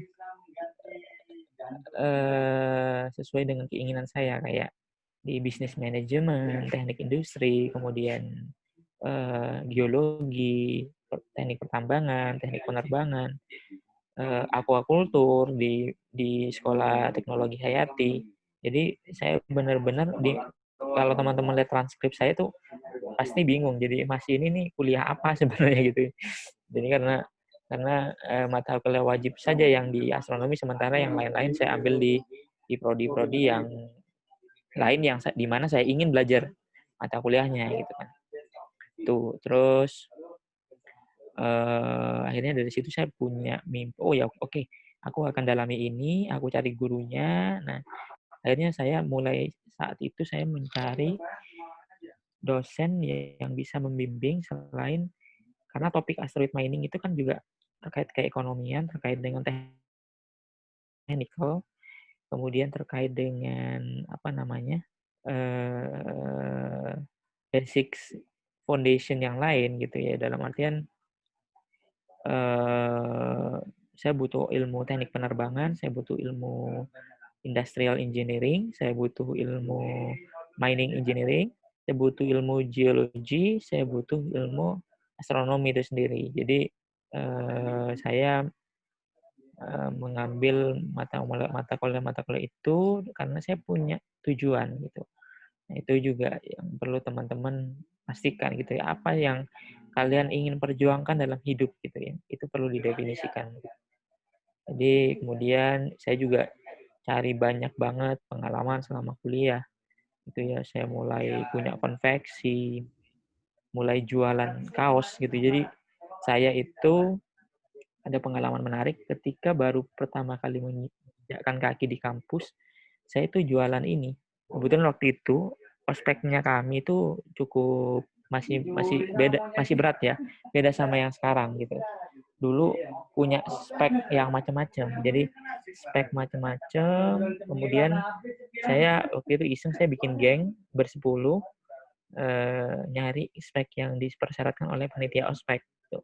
Kemudian saya temukan dan akhirnya dari situ, wah gimana kalau kita jual, aku punya ide gitu. Jadi akhirnya dijual dengan kita mengaku sebagai senior gitu. Jadi kacau juga. Jadi saya broadcast waktu itu masih namanya Jarkom ya, sebutannya Jarkom. Jadi kita broadcast SMS ke mahasiswa baru ITB bahwa kita menyediakan dan kita ini senior mereka gitu kan. Ya, padahal kita teman-teman seangkatan mereka gitu. Ya itu. Jadi dari situ jualan itu saya menghasilkan keuntungan bersih itu 10 juta rupiah gitu. Jadi dibagi 10 jadi 1 juta rupiahan. Nah, itu dari situ saya dicari sama senior-senior, ini siapa nih? Oh, ini nggak ada yang namanya ini gitu kan. Dan disitulah saya ya kenakalan-kenakalan saya ciptakan sendiri gitu ya untuk mencari batasan-batasan dalam diri saya gitu. Nah, kemudian tingkat 2 saya mulai aktif di kemahasiswaan terpusat, saya jadi manajer keprofesian dan inovasi. Waktu itu saya memberanikan diri jadi ketua panitia acara di Jakarta gitu. Jadi tingkat 2 udah berani ngadain acara di Jakarta gitu bersama Kemenristek. Hampir mustahil karena duit waktu itu kita butuhkan 65 juta untuk operasional. Jadi kita butuh duit 65 juta dan ternyata hampir 7 hari sebelum pelaksanaan kita belum dapat duit itu sama sekali gitu. Nah, dengan segala cara, bahwa saya lobby sana lobby sini, dan itu batasan yang benar-benar menjadi salah satu pressure point saya dan turning point saya ketika saya bisa berhasil melaksanakan itu gitu. Nah, akhirnya singkat cerita itu berhasil dan ternyata happy gitu ya. Jadi akhirnya apa namanya, acara berjalan dengan baik, kemudian bapak-bapak dari Kemenristek juga happy gitu kan dengan kegiatan yang kita lakukan. Nah, itu poin gitu ya. Kemudian saya beranjak ke tingkat 3 awal. Saya tingkat 3 awal itu jadi deputi di salah satu kementerian di Kemahasiswaan Terpusat ITB. Jadi deputi jaringan eksternalnya Kementerian Profesi dan Inovasi. Jadi di situ saya apa ya? Saya menghubungi banyak orang, saya ketemu Bang Sandi, saya kenal dengan banyak pengusaha, itu di situ. Jadi banyak ketemu inovator di situ. Dan itu tingkat 3 awal saya juga udah berangkat ke Tokyo. Saya berangkat ke Tokyo, itu pun itu saya awalnya hanya daftar, iseng daftar, saya nggak yakin keterima. Terus ternyata saya diterima dan PR selanjutnya adalah bagaimana cara saya berangkat ke sana gitu kan. Tuh. Nah, akhirnya dari situ saya berangkat dengan satu sponsor dari perusahaan Jepang yang jadi singkat cerita mungkin suatu di kesempatan lain nanti saya akan bisa ceritakan gimana ceritanya. Singkat cerita saya dapat sponsor seorang bos besar di prefektur Shizuoka yang kelak menjadi bos saya gitu ya. Ketika saya hampir lulus itu saya sudah diterima di perusahaan itu. Dan berangkatlah saya ke sana menjadi perwakilan Indonesia bersama 5 teman saya yang lain, berenam. Ya singkat cerita udah beres lah itu ya. Terus kemudian saya jadi ketua himpunan di astronomi, di mana waktu itu karena saya memang sejak di kampus itu tidak aktif di dalam prodi, aktif berteman dan berjejaring di luar. Akhirnya teman-teman saya banyak di luar dibanding di dalam. Nah, gitu. Dan ketika ingin menjadi ketua himpunan, tentunya support dari internal itu sangatlah penting gitu ya. Nah, dan itu saya tidak dapatkan di sana. Nah, disitulah titik kritis selanjutnya gitu ya, bagaimana saya meyakini bahwa sesuatu itu amanah itu tidak akan jatuh kepada pundak yang salah gitu. Nah, ya singkat cerita tiba-tiba teman-teman seangkatan saya mendukung penuh saya maju, kemudian adik-adik angkatan saya langsung, angkatan di bawah saya langsung mendukung pula, di mana di situ ada saya swasta, senior-senior baik yang sudah lulus maupun yang tingkat akhir itu sangat menolak saya gitu kan. Dan ya singkat cerita ya waktu itu ada 5 calon, kemudian saya ya alhamdulillah terpilih di itu jadi amanah, melaksanakan amanah itu. Saya ketika jadi ketua himpunan juga mengkoordinir ketua-ketua himpunan lain se-ITB juga, membantu mengkoordinasikan ketika ada aksi. Waktu itu kita ada aksi blok Mahakam, sekarang alhamdulillah blok Mahakam sudah kembali ke pangkuan Badan Usaha Ibu Pertiwi gitu kan, tidak dikuasai oleh kontraktor asing lagi. Kemudian saya jadi korlap aksi BBM 2013, kemudian korlap 2000, saya 2 tahun jadi korlap nasional. Kemudian itu ya pengalaman saya keluar masuk Senayan dan kenal dengan beberapa senior di Senayan, di Dewan. Tuh ya, jadi kehidupan saya banyak di luar kelas dan banyak bolosnya gitu. Jadi itu kalau bolosnya nggak usah dicontoh ya. Di next aja nih. Ini jadi nanti biar tanya jawabnya aja diperbanyak. Next. Oke. Nah, jangan takut mencoba. Kemudian, nah ini juga yang penting. Jadi bikin satu kesalahan, bukan satu bikin kesalahan. Jadi cobalah Anda melakukan sesuatu sebanyak mungkin sehingga Anda bisa mengkonfirmasi kesalahan sebanyak mungkin. Dan dengan begitu Anda akan punya modal yang cukup untuk hidup di masyarakat gitu ya. Dalam artian Anda mau jadi pengusaha, Anda mau jadi profesional, Anda mau jadi akademisi, researcher gitu ya. Dengan modal-modal itu maka Anda tidak perlu memulai segalanya dari nol gitu ya. Anda sudah punya modal yang cukup, Anda tinggal bagaimana Anda take off gitu, dengan baik, itu saja. Gitu. Jadi sebanyak mungkin masalah yang bisa Anda konfirmasi dan Anda validasi solusinya. Nah itu tadi set your own purpose and goals. Jadi tentukan tujuan hidup Anda mau jadi apa, kemudian Anda punya kekuatan apa, Anda kenali diri Anda. Insya Allah kesuksesan sudah ada di depan mata Anda gitu, selangkah ada di depan mata Anda. Next. Nah ini closing statement-nya nggak usah banyak-banyak. Live your life, hiduplah apa ya? Hiduplah kamu di dalam kehidupanmu, gitu ya. Hiduplah kamu di dalam kehidupanmu. Jadi artinya apa yang Anda yakini Anda lakukan gitu. Anda ya meskipun orang mengatakan bahwa itu tidak mungkin, it is impossible to do, to be happen gitu ya. Anda harus menjadi orang yang terakhir yang memastikan bahwa itu akan terjadi gitu. Jadi saya orang yang selalu percaya bahwa saya tidak akan pernah menyesali hidup saya karena saya menjalani apa yang saya yakini. Seperti itu. Next. Ya, terima kasih. Mungkin itu saja. Nanti saya perdalam di sharing ya. Monggo, matur nuwun. Saya balikin ke Mbak Moderator, Mbak Ulfa. Oke, terima kasih Mas Bisma atas sharing-sharingnya. Jadi kalau bisa disimpulkan dari Mas Bisma ini, kita jangan pernah ragu untuk mencoba ya Mas ya. Terus juga konfirmasi sebanyak mungkin kesalahan, dan juga jangan lupa punya target atau punya tujuan dalam hidup kita. Nah, di sini sudah ada beberapa pertanyaan dari teman-teman di sini.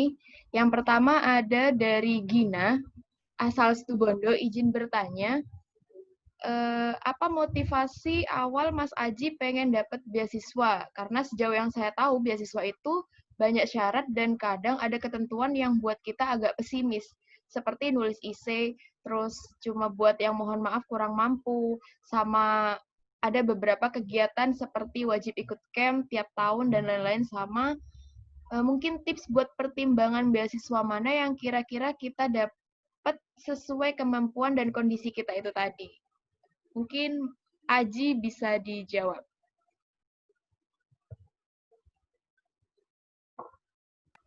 Ya, terima kasih kesempatannya dan terima kasih buat Gina yang sudah bertanya. Tadi beasiswa tuh banyak syarat sehingga pesimis ya. Syaratnya kayak bikin essay juga ada syarat kurang mampu, wajib dan sebagainya. Sebenarnya kalau dari saya sendiri, yang pertama tuh udah saya paparin tadi yaitu penting buat kenali diri kamu. Jadi kayak kamu tuh ketika kamu kuliah tuh pengen fokusnya kemana aja. Jadi misal kamu kuliah ingin fokusnya di organisasi, ya udah kamu cari beasiswa yang yang mewadai itu. Contohnya kayak beasiswa yang saya dapatkan sekarang tuh beasiswa YK yang mana banyak kegiatan tuh yang mendukung kegiatan organisasi. Bagaimana saya ada program khusus bagaimana melatih leadership, bagaimana melatih manajemen waktu dan sebagainya. Jadi intinya yang pertama, knowing yourself, kenali siapa diri kamu, mau kamu kemana fokus kuliahnya. Itu yang pertama. Terus yang kedua, pastikan kamu juga tahu ada beberapa jenis beasiswa gitu. Kayak tadi udah paparin, ada bisa dari pemerintah, bisa dari yayasan, dari swasta, dan bisa dari kampus itu. Jadi saran saya adalah kamu cari tahu secara detail gitu. Kayak misalkan di pemerintah itu ada apa aja sih, dan apa sih yang saya dapatkan ketika mendapatkan beasiswa itu. Jadi jangan setengah-setengah. Dan yang ketiga, ketika kamu memilih beasiswa, menurut saya nggak apa-apa kalau kamu dicoba semua, tapi alangkah baiknya ketika kamu tuh bisa tahu gitu beasiswa itu emang arahnya kemana ke depannya, terus output yang didapatkan apa. Jadi jangan sekedar ikut-ikutan hanya ingin mendapatkan beasiswa. Soalnya apa? Karena menurut saya mending kita bisa fokus sama satu beasiswa, dan mana beasiswa itu juga bisa berimpact buat kita gitu. Dan gak salah juga ketika teman-teman punya banyak beasiswa, gak masalah sih. Cuma itu menurut saya mending cari tahu secara detail beasiswa itu seperti apa, output yang diharapkan seperti apa. Mungkin itu sih, Berarti di sini tugasnya Gina itu sekarang harus mencari tahu secara detail ya beasiswa seperti apa yang Gina inginkan mungkin nantinya.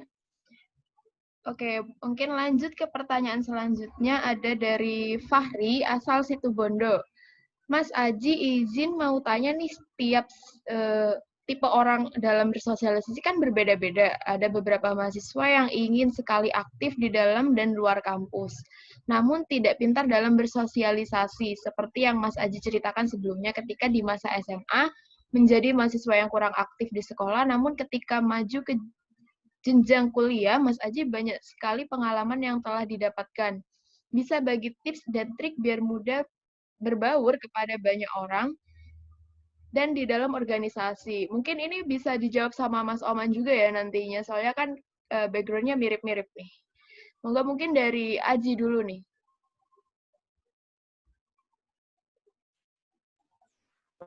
Oke, makasih pertanyaannya sangat menarik ya. Dan tahu nggak sih, saya tuh juga Mas Oman ini juga menjadi orang yang buat saya bisa berubah. Kenapa? Karena Mas Oman tuh juga punya pengaruh besar. Dulu ingat gak Mas juga ikut Situbondo Camp, yang mana Mas Oman menaungi anak-anak Situbondo yang ingin ke ITB, dan juga juga tahu dari Mas Oman tuh Mas Oman aktif di mana-mana gitu. Nah, jadi itu sih kayak pertama kali kenapa saya berubah, emang melihat teman-teman saya yang berubah drastis ketika dia di dunia perkuliahan seperti itu. Lalu yang melatar belakangi saya kenapa saya bisa 180 derajat berubah adalah sebuah buku. Kalau misalnya tuh bukunya judulnya Big Thing dari John Maxwell, mungkin teman-teman bisa cari di Gramet. Nah, jadi intinya dulu teman-teman saya dari SD sampai SMA tuh gak pernah baca buku sama sekali, gak pernah baca buku. Bayangin deh, saya gak pernah baca buku sama sekali. Akhirnya ketika mahasiswa baru saya mencoba ke Gramet, waktu saya buka satu buku yang judulnya itu Big Thinking, dan dari situ saya udah mendapatkan insight yang banyak dari buku itu, sehingga merubah pola pikir saya yang awalnya penakut, gak pernah tanya di kelas, pendiam di kelas, kalau di kelas biasanya di belakang main cos sama teman-teman gitu.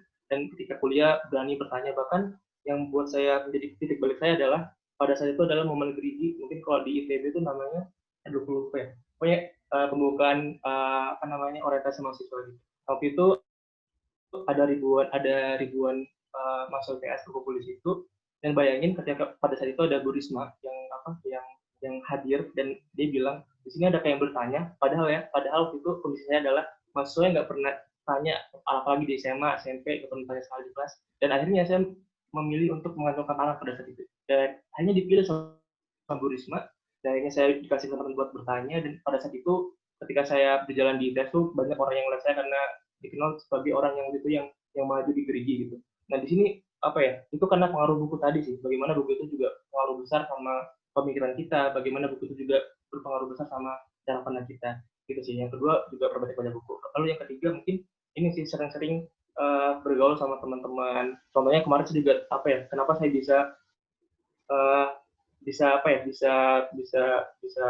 bersosialisasi lebih, karena ketika saya di Orda itu banyak ketemu teman-teman baru, itu juga bisa menjadi menjadi pemantik buat kita bagaimana kita bisa adapt dalam dunia organisasi seperti itu. Mungkin Mas Oman bisa nambahin, karena Mas Oman lebih.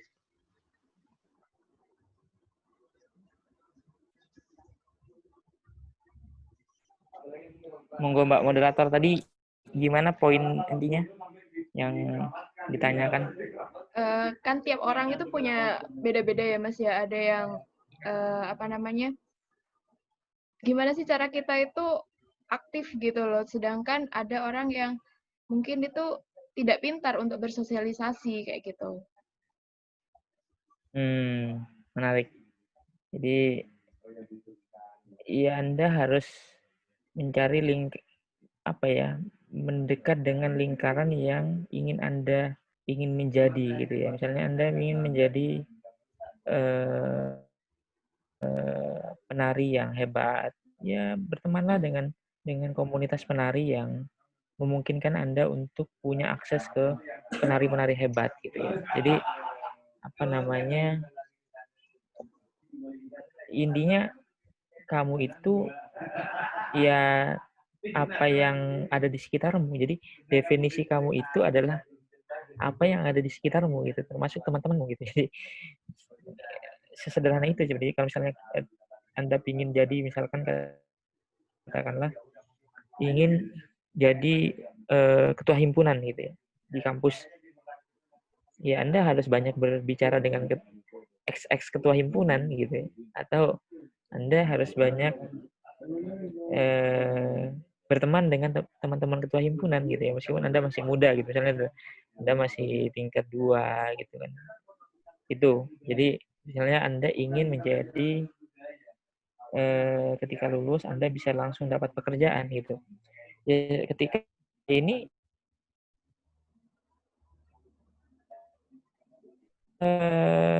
sejarah membuktikan bahwa ketika lulus dia langsung dapat pekerjaan gitu. Gitu. Jadi sebenarnya hidup ini kan berulang gitu ya.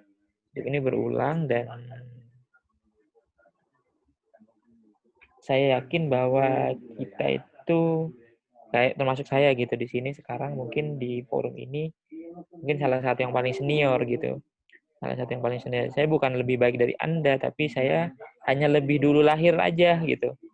Lebih dulu lahir. Nah, makanya bagaimana kita shorten our time gitu ya, to know and to validate ourselves, itu ya dengan cara kita mencari master, kita mencari mentor.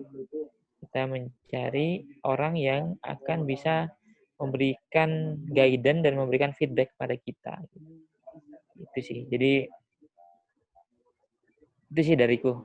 Jadi kalau misalnya susah bersosialisasi atau apa, tapi kan Anda bisa berkomunitas gitu. Anda bisa gabung dengan lingkaran yang Anda ingin definisikan diri Anda gitu kan. Anda kalau ingin menjadi penjahat ya udah gampang aja, gabungnya sama penjahat gitu.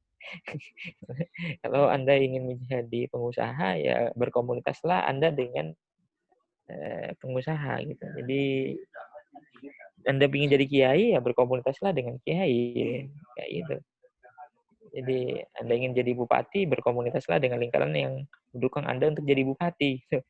Jadi Anda ingin jadi presiden, ya berkomunitaslah Anda dengan komunitas yang bisa mendukung Anda menjadi presiden, gitu aja. Jadi sebenarnya tinggal pinter-pinter gitu. Itu dari saya. Oke, terima kasih Mas Bisma. Kalau boleh disimpulkan lagi dari kedua jawaban pemateri kita malam ini untuk pertanyaan dari Mas Fahri itu, yang pertama itu aktif baca buku nih katanya si Aji buat dapat banyak referensi. Terus kemudian banyak-banyak bersosialisasi, mencari lingkaran-lingkaran yang cocok mungkin buat kita, tergantung kata Mas Bisma kita mau jadi apa, berarti kita harus bergabung dengan lingkaran tersebut. Kemudian mencari mentor yang bisa membimbing kita gimana sih caranya supaya kita tuh aktif gitu.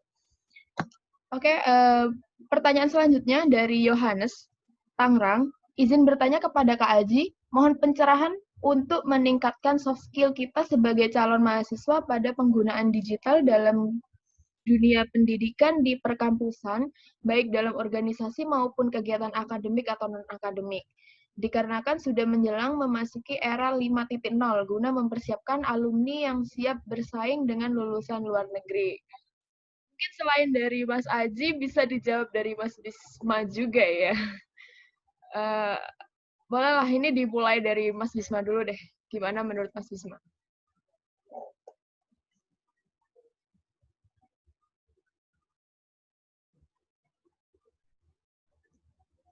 Iya, siapa nih? Yohanes Pratama sama Bisara ya? Pertanyaannya ya. Yang menanyakan. Yohanes Pratama, iya. Gimana cara meningkatkan soft skill? Ya, jadi saya kira sekarang itu eranya kadang ini ya. Kalau dalam bahasa Jawa itu sebutannya sawang sinawang gitu ya. Jadi kadang zaman saya dulu akses informasi lebih terbatas, tapi karena kita ingin, maka kita mencari. Sekarang akses informasi melimpah ruah, bahkan lebih-lebih gitu. Tapi karena lebih-lebih itu, akhirnya kita banyak terdistrak gitu. Banyak kita nggak dapat sesuatu yang bersih gitu, yang artinya dalam artian beneficial untuk kita. Nah, untuk digital kan sekarang eranya generasi kita ini ya, generasi kita sampai mungkin sampai ya generasi 2020-an ini generasi digital itu. Dimana kecerdasan artifisial, kemudian machine learning gitu kan, kemudian data mining itu menjadi salah satu skill yang mandatory mungkin ya, skill yang mandatory untuk dimiliki, setidaknya diketahui gitu. Bagaimana penggunaannya sehingga ke depan ketika kita lulus bukan ini ya, benar, ini pertanyaannya benar. Tidak hanya kita bersaing bersama teman-teman kita di dalam negeri. Sekarang eranya semua bisa pasar bebas gitu ya, dalam artian teman-teman India itu banyak yang merambah pangsa pasar outsource IT kita di Indonesia gitu ya. Itu banyak sekali. Kalau di startup digital tuh banyak teman-teman dari India gitu, teman-teman dari Thailand, Vietnam gitu kan, Filipina. Itu banyak. Nah, bagaimana tipsnya ya? Itu kita we have to be an agile student, an adaptive student gitu ya. Jadi we have to fulfill our skills with mandatory skills in our era gitu ya, in our era gitu. Jadi emang gitu sih. Jadi mungkin bisa ditambahkan sama Aji lah, mungkin biar nggak lama-lama tuh mungkin.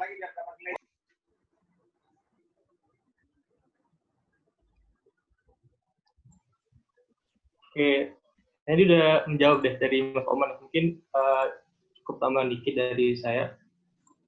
Jadi mungkin kita bisa ini ya, apa ya namanya, mendefinisikan industri 4.0 bahwasanya kalau 4.0 di ke Internet of Things, bagaimana semua terhubung ke internet. Lalu kalau misalkan industri 5.0 lebih ke artificial intelligence atau kecerdasan buatan, gitu. Bagaimana di sini benar-benar berdasarkan data. Lalu apa sih yang dibutuhkan sebenarnya buat menghadapi 5.0? Nah ini maksud saya sudah menjawab ya, bahwasanya ada di menurut World Economic Forum bahwasanya ini yang harus kita latih gitu, bahwa ada 10 kompetisi ini ada kompleks problem solving yang paling atas. Kenapa yang di atas itu kompleks problem solving? Kenapa nggak critical thinking? Kenapa? Karena kalau misalkan cuma kita kritis doang, kita bisa cuma sebatas mengkritisi, itu cuma aja kalau kita nggak tahu solusinya itu apa. Maka dari itu penting untuk untuk kita bisa melatih diri kita untuk bagaimana kita memecahkan sebuah masalah sampai menimbulkan sebuah solusi. Itu yang perlu kita latih.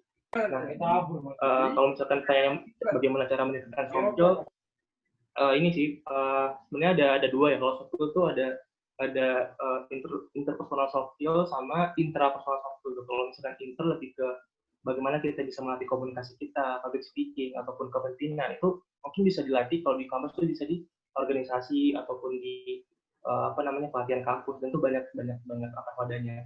Kalau misalkan intra atau berpikir secara kreatif, itu misalkan kayak manajemen waktu, manajemen emosi, manajemen konflik, nah itu mungkin bisa dilatih mungkin bisa dilatih di dunia organisasi juga gitu. Jadi organisasi ini saya juga penting buat bagaimana kita bisa melatih soft skill kita gitu. Tapi apakah harus organisasi? Enggak, banyak kok juga bisa ikut komunitas dan sebagainya seperti itu. Dan yang poinnya tadi yang paling penting kata Mas ini sih, bagaimana kita kalau kita menghadapi 5.0 adalah 2 poin, yaitu agile dan menjadi student yang adaptif seperti itu. Oke, terima kasih buat Aziz sama Mas Bima. Mungkin tadi sudah menjawab ya pertanyaan dari Yohanes. Selanjutnya ada pertanyaan dari Tiara Melvi. Tiara ini dari Riau. Permisi Kak, saya mau tanya beberapa hal. Yang pertama, gimana caranya menemukan komunitas yang cocok di luar kampus? Kemudian yang kedua, sekarang saya semester 5, tapi nggak pernah ikutan organisasi kampus. Merasa ketuaan sih, tapi apa ada cara memaksimalkan tahun-tahun tua di kuliah? Terima kasih. Mungkin bisa dari Mas Bisma dulu buat menjawab.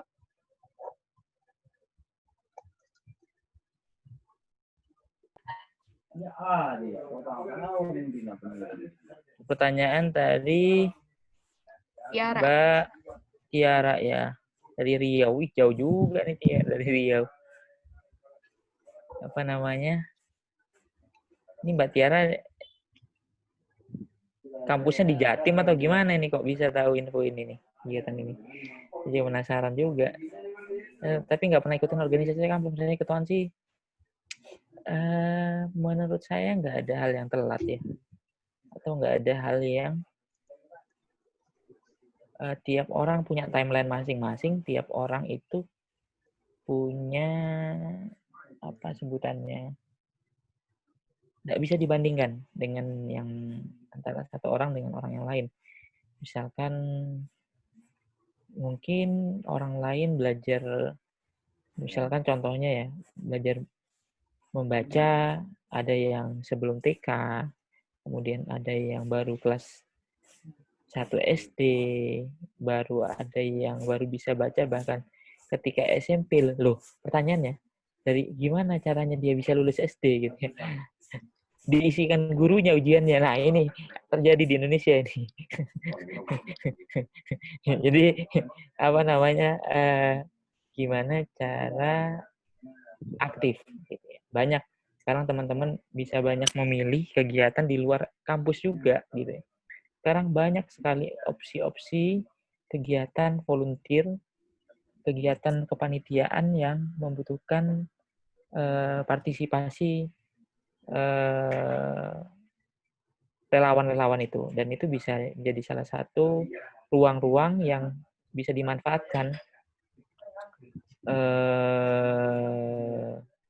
buat yang merasa ketika harus berkarir di dalam kampus itu sudah telat gitu. Artinya kan karena di kampus itu kan selalu berjenjang ya, berjenjang dalam artian punya masa-masa di mana ketika sudah tingkat akhir ya nggak bisa jadi staf di divisi di himpunan gitu ya. Itu kan susah sekali itu. Biasanya kan karena memang tidak lazim gitu. Nah, bisa banyak memaksimalkan tahun-tahun tua di kuliah tuh banyak sekali gitu. Bisa volunteer di mana-mana. Kemudian menemukan komunitas yang cocok di luar kampus. Definisikan diri Anda gitu. Anda ingin jadi apa? Anda ingin mendalami apa?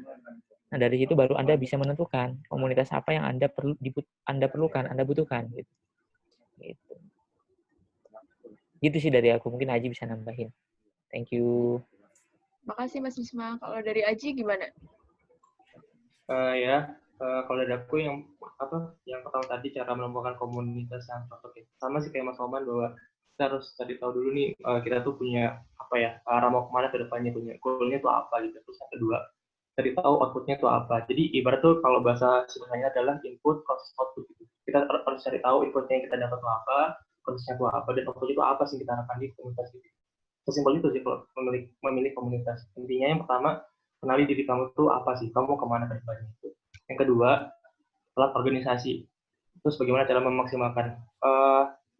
Sama sih kayak Mas Oman, nggak ada kata telat sih. Kayak contohnya saya mungkin dari SD sampai SMA nggak pernah ikut organisasi.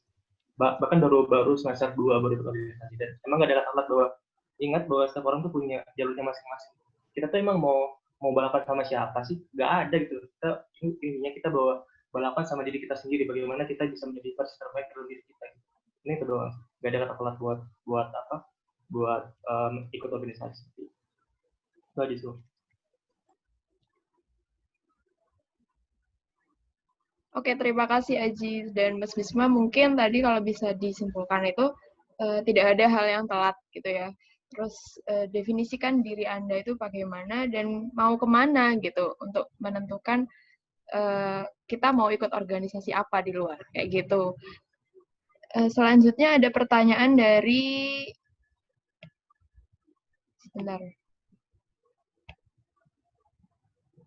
Kamarina. Tangerang, izin bertanya kepada Mas Aji, apa pernah kewalahan untuk mengurus akademik dan organisasi? Apa sempat berpikir untuk menyerah? Kalau iya, bagaimana cara Mas Aji untuk bangkit lagi dan tetap menjalankan keduanya? Ini kayaknya pernah dirasakan sama Mas Bisma dulu ya, ketika masuk ITB, terus pengen menyerah, pengen resign dari ITB gitu. Mas Bisma tadi sudah menceritakan bagaimana caranya dia untuk tetap bangkit lagi. Mungkin nanti bisa di-sharing juga sama Mas Bisma. Kita ke Aji dulu nih. Gimana kalau menurut Aji? Ya, Ulfa, makasih. Pernah kewalahan nggak di dunia kampus atau misalnya kayak mencapai titik jenuh gitu? Pasti ada gitu. Sering banget ketika, apalagi kemarin tuh di mana sebagai ketua kaderisasi yang mana makan waktu banyak ya, apalagi setahun ya, kalau misalkan di tes tuh kadernya. Jadi kalau misalnya ditanya apakah pernah banget, dan itu pun sering gitu. Dan bagaimana cara bangkit lagi?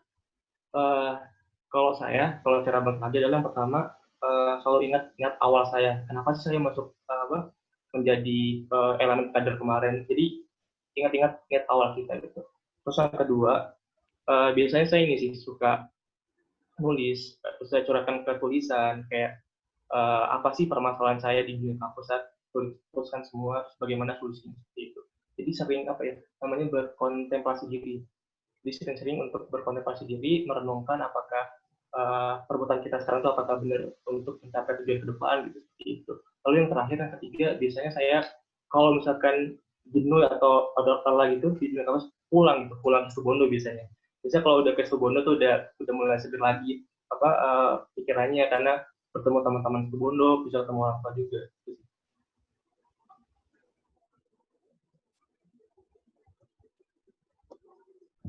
Oke, terima kasih Aji. Mungkin Mas Bisma mau sharing lagi gimana caranya Mas Bisma mempertahankan semua itu tadi ketika Mas Bisma sempat berpikir untuk menyerah.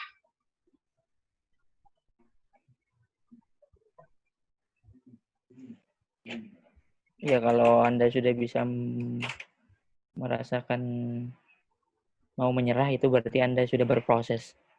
Tanda itu. Kalau Anda tidak merasa mau menyerah, itu Anda berarti tidak berproses. Itu jadi apa ya? indikator.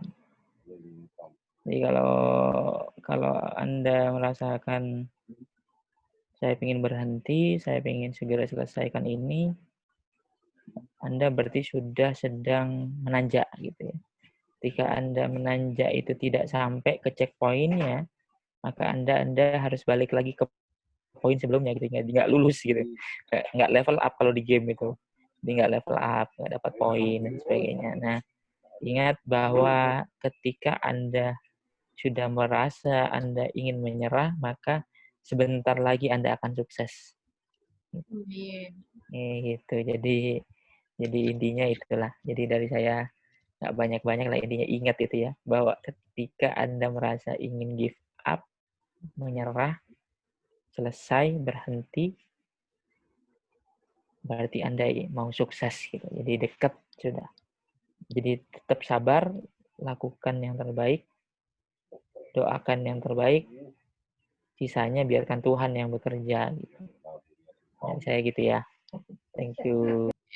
Terima kasih Mas Bisma. Semoga Kak Marina tadi sudah terjawab ya pertanyaannya dari Aji sama Mas Bisma. Yang penting kalau misalnya sudah dirasakan ingin menyerah, berarti kata Mas Bisma Anda sudah berproses gitu. Selanjutnya ada pertanyaan dari Dina Ratih dari Kuningan. Izin bertanya kepada Kak Aji, bagaimana cara Kakak untuk meningkatkan rasa percaya diri dan keberanian Kakak untuk bisa aktif dan dalam perlombaan atau himpunan yang berbanding terbalik dengan kondisi Kakak SMA. Kemudian untuk pertanyaan Kak Bisma, Kak, gimana cara Kakak meningkatkan rasa percaya diri Kakak saat memilih untuk bertahan di ITB? Dan bagaimana cara Kakak meningkatkan keberanian untuk menjadi seorang yang penting dalam kemahasiswaan ITB? Mungkin dari Kak Bisma dulu bisa dijawab.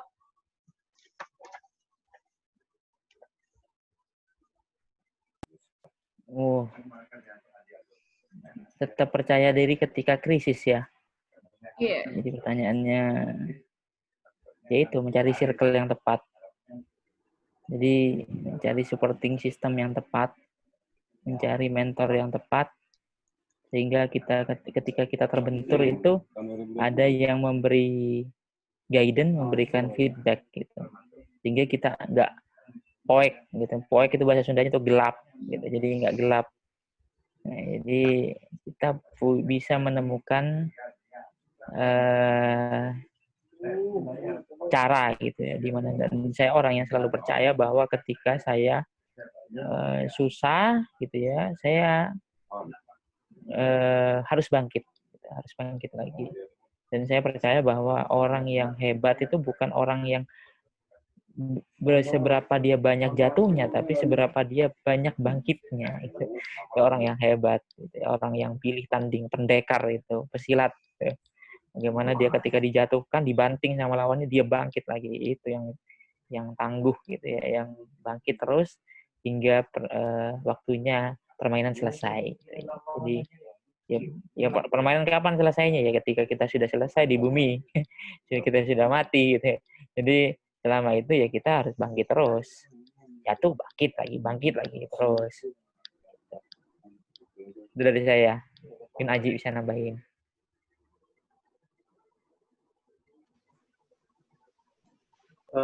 Ini kayak apa jawabannya Mas Bima nih, ngena banget ya.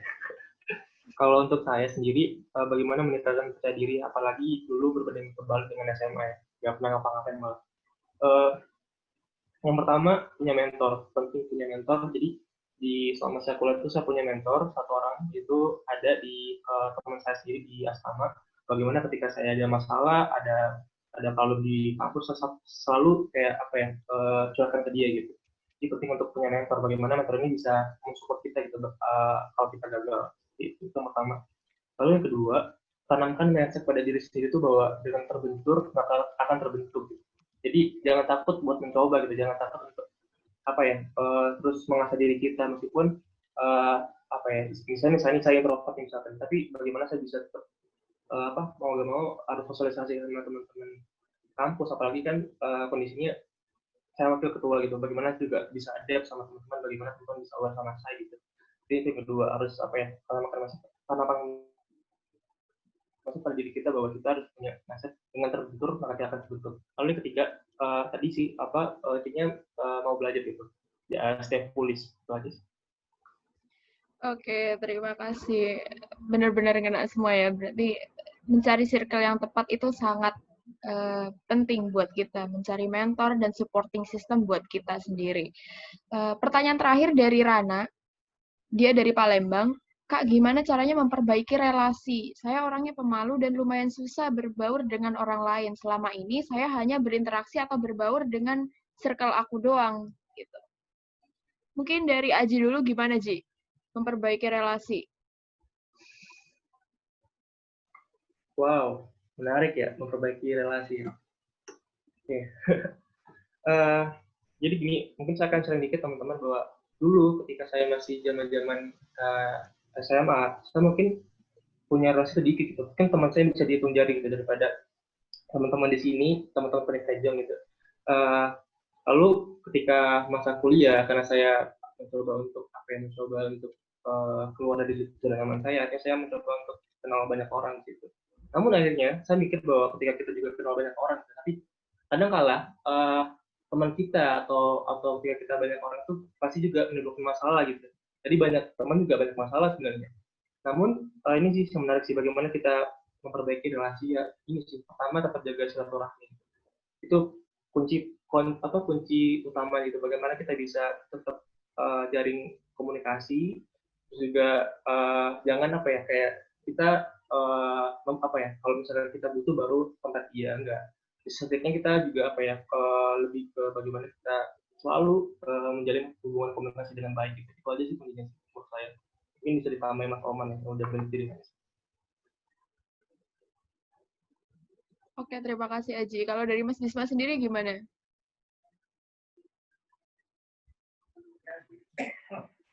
Ya untuk ini ya, pemalu banget ya.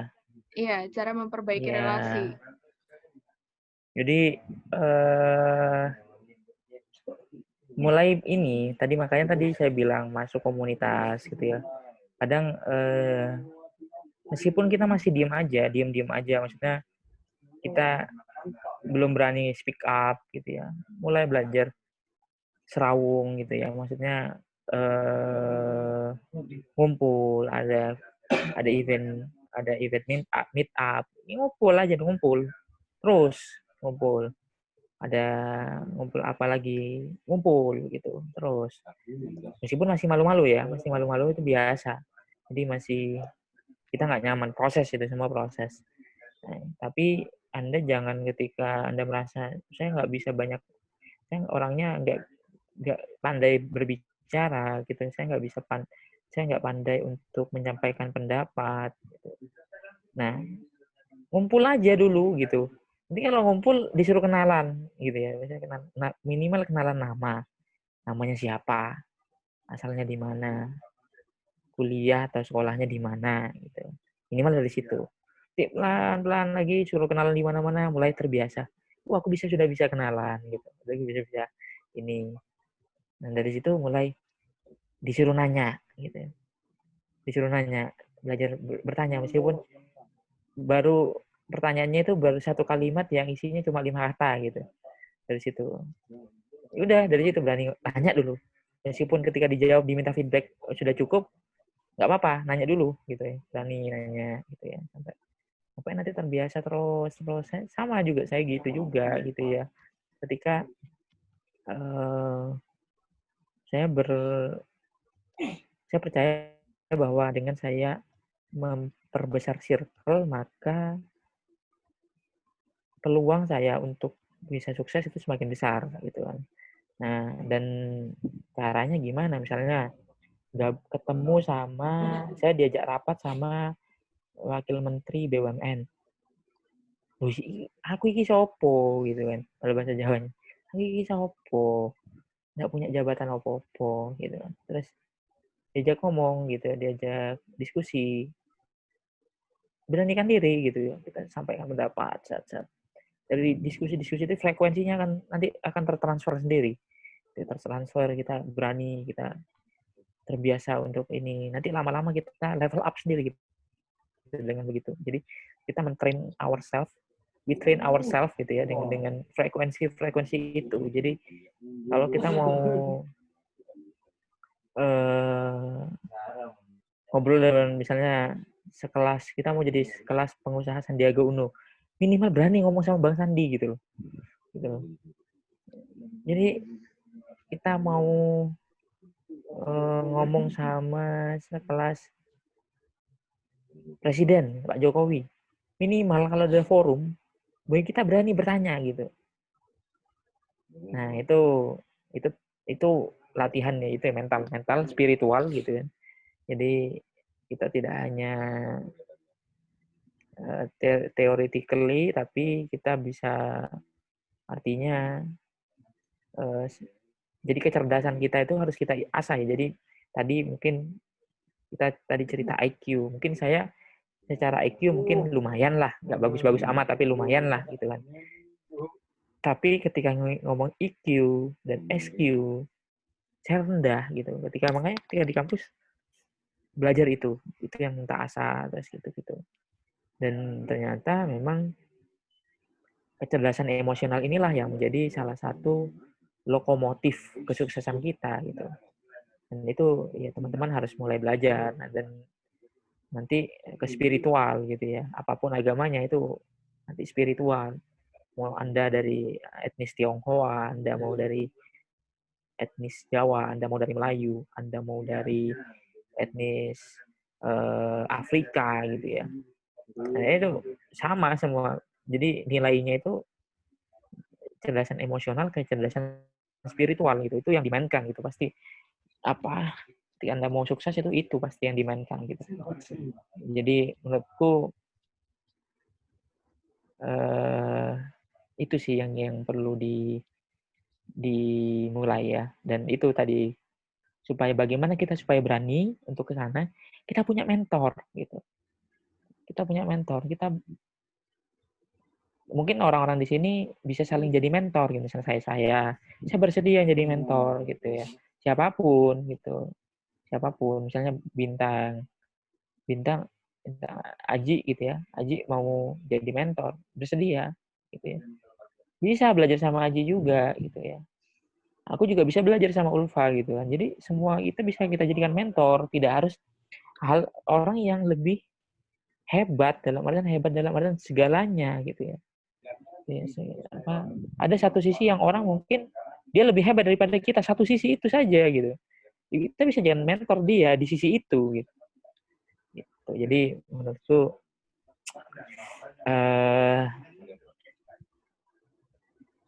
gitu sih. Jadi intinya dari tadi yang aku obrolin itu sama sebenarnya, cuma ya karena memang itu gitu. Jadi kata kuncinya itu dan intinya itu sih, kemana-mana ngomongnya itu sih emang. Ya Ulfa mungkin bisa dilanjut. Oke, terima kasih Mas Bisma sama Aji. Mungkin tadi 2 poin aja ya. Yang pertama yaitu jaga silaturahmi, kemudian mulai masuk komunitas walaupun kita di dalam itu masih malu-malu atau diam aja. Kayak gitu.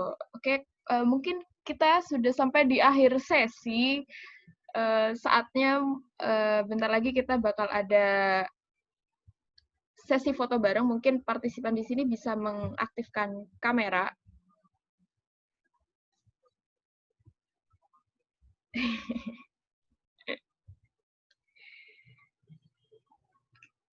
Oke, yuk yang belum aktifin kamera, bisa aktifin kamera biar mempercepat juga waktunya. Karena udah jam 20.51 nih, harusnya kita selesai jam 20.30, karena mungkin keasikan sharing gitu ya.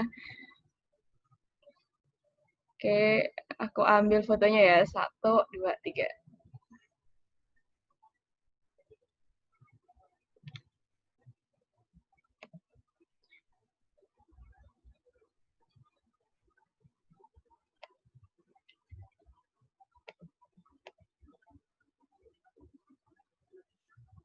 Oke, terima kasih teman-teman yang udah join malam ini. Terima kasih juga yang sudah mau meluangkan waktunya di hari Minggu buat join sama CS Talk ini. Kedepannya kita bakal ada JS Talk season yang lain yang pastinya bakal menghadirkan topik-topik yang lebih fresh juga buat para millennials di sini. Jangan lupa follow Instagram dari Jong Situbondo untuk mendapatkan informasi terkait Jong Situbondo itu sendiri dan Jong Situbondo Talk ke depannya. Terima kasih. Assalamualaikum warahmatullahi wabarakatuh. Saya kembalikan kepada MC Mas Bima. Silahkan. Ya, thank you ya Ulfa dan juga speaker-speaker yang sudah ngeluangin waktunya dan juga teman-teman yang hari ini gabung banyak banget ya, ada yang dari Riau, Palembang dan banyak kota-kota lainnya. Ke depan kita JS Talk itu akan banyak yang kita undang. Jadi teman-teman pun juga bisa DM ke Instagram Jong Situbondo buat ngasih masukan kepada kami. Kira-kira apa sih yang mau diangkat gitu ya, dan apa sih kebutuhan teman-teman. Kami berharapnya dari Jong Situbondo bisa mendeliver nih kebutuhan teman-teman yang saat ini mahasiswa atau teman-teman yang udah kerja, bisa kita tampung kayak gitu. Jangan lupa buat follow @Jong Situbondo agar kita bisa ngasih insight yang lebih banyak lagi gitu. Terima kasih buat kesempatan malam hari ini. Thank you buat Ulfa dan juga dua speakers, untuk Aji dan juga Mas Oman yang udah ngasih kesempatannya malam hari ini. Ini kita ini kita beda-beda ya, Mas Oman ada di Situbondo ya Mas Oman ya. Terus Aji di Surabaya, Ulfa di Situbondo juga, saya di Jakarta, teman-teman ada banyak dari kota-kota yang berbeda gitu ya. Semoga kita bisa silaturahmi lagi dan bisa dapat insight seperti ini gitu ya. Thank you buat teman-teman semuanya. Semoga bermanfaat buat sesi hari ini. Terima kasih, selamat malam. Wassalamualaikum warahmatullahi wabarakatuh. Waalaikumsalam warahmatullahi wabarakatuh. Waalaikumsalam warahmatullahi wabarakatuh.